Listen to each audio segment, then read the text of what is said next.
নমস্কাৰ আপোনালোক সকলোকে মোৰ YouTube channel DP info and গাইডৰ এই গুৰুত্বপূৰ্ণ ভিডিঅ'টোলৈ স্বাগতম জনাইছোঁ।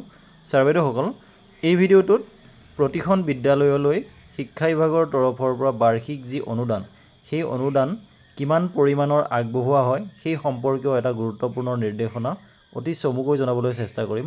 আশা কৰিছোঁ আপোনালোকে ভিডিঅ'টো শেষলৈকে চাই ইনফৰমেশ্যনখিনি ভালদৰে জানি ল'ব। লগতে ভিডিঅ'টো সকলো শিক্ষক বন্ধু বান্ধৱীৰ লগত শ্বেয়াৰ কৰিব, যাতে সকলোৱে এই বিষয়ে জ্ঞাত হ'ব পাৰে।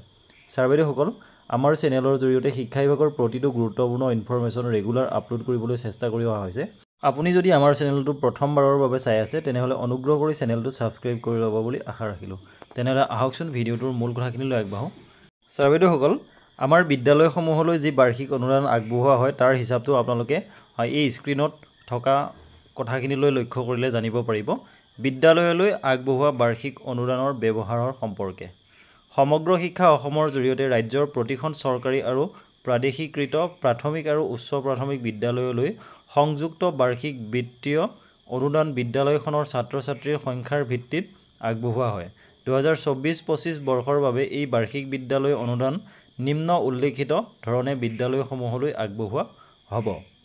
1 নম্বৰত আছে, এগৰাকীৰ পৰা 30 গৰাকী ছাত্ৰ ছাত্ৰী থকা বিদ্যালয়লৈ এই অনুদানৰ পৰিমাণ হ'ব 10,000 টকা। আৰু 31 গৰাকীৰ পৰা 100 গৰাকী ছাত্ৰ ছাত্ৰী থকা বিদ্যালয়লৈ এই অনুদানৰ পৰিমাণ হ'ব 25,000 টকা। 101 গৰাকীৰ পৰা 250 গৰাকী ছাত্ৰ ছাত্ৰী থকা বিদ্যালয়লৈ এই অনুদানৰ পৰিমাণ হ'ব 50,000 টকা। ঠিক তেনেদৰে 251 গৰাকীৰ পৰা 1000 গৰাকী ছাত্ৰ ছাত্ৰী থকা বিদ্যালয়লৈ এই অনুদানৰ পৰিমাণ হ'ব 75,000 টকা।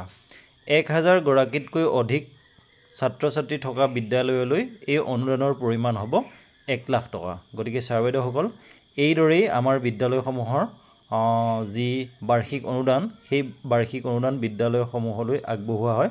গতিকে এই কথাখিনি আপোনালোকক এই ভিডিঅ'টোৰ জৰিয়তে চমুকৈ জনাবলৈ চেষ্টা কৰিলোঁ। আশা কৰিছোঁ ভিডিঅ'টোৰ কথাখিনিৰ পৰা আপোনালোকে উপকৃত হ'ব পাৰিব। যদিহে উপকৃত হোৱা বুলি ভাবে, তেনেহ'লে অনুগ্ৰহ কৰি ভিডিঅ'টো লাইক কৰিব, লগতে আপোনালোকৰ বহুমূলীয়া মন্তব্য প্ৰকাশ কৰিবলৈ নাপাহৰিব। ধন্যবাদ।